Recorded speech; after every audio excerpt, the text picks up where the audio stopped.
এত এত ডিম দেখে নিশ্চয়ই ভাবছেন এটা একটা ডিমের বাজার, কিন্তু সবার ডিম ভাঙা দেখে আবার মনে হবে কি হবে এত ডিম দিয়ে। বেলজিয়ামের মালমেডি শহরে ডিমের এই উৎসব, যেখানে সবার উদ্দেশ্য ৬৫০০ ডিম দিয়ে তৈরি ডিম ভাজা খাওয়া। যদিও আগের বছর ছিল ১০,০০০ ডিম। বিশাল এই অমলেট উপভোগ করতে স্থানীয় থেকে শুরু করে দূর দূরান্ত থেকে আসে মানুষজন। রাঁধুনিরা একের পর এক ডিম ভেঙে রান্না চড়িয়েছেন ৪ মিটার চওড়া বিশাল এক প্যানে। আগে বেকন ভেজে তারপর ঢালা হলো ফেটানো ডিম। স্বাদ আর উৎসব দুটোই একসাথে ছড়িয়ে দিতে গরম গরম অমলেট বাটিতে করে দেয়া হয় দর্শকদের, সঙ্গে রুটির টুকরো। নবম শতকে অ্যাকুইটাইনের প্রথম ডিউক উইলিয়ামের সময় শুরু হয়েছিল বিশাল অমলেট রান্নার এই ধারণা।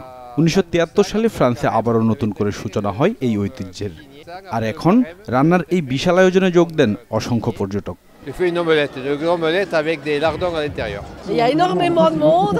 প্রতি বছরই আমরা এই উৎসব উদযাপন করে থাকি। এখানে এসে আমার দারুণ লাগছে। আমরা সবাই মিলে এই দিনটি বেশ উপভোগ করি।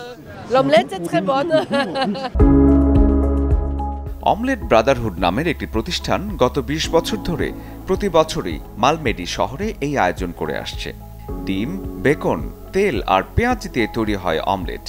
এই রান্নার বিশেষত্ব হলো কাঠের আগুনে বিশাল কড়াইয়ে ভাজা হয় ডিম। প্রায় ১২,০০০ মানুষের এই ছোট্ট শহরে ডিম আর রুটিকে উৎসবের আগে আশীর্বাদের জন্য দেয়া হয় ক্যাথেড্রালে।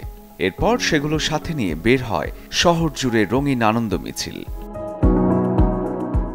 মালমেডির এই ঐতিহ্য শুধু খাবারে নয়, এটা সবার মিলন মেলারও প্রতীক, যেখানে হাসি, স্বাদ আর বন্ধুত্বের আমেজ মিলে যায় এক পাতে। শরীফুল হক, চ্যানেল 24।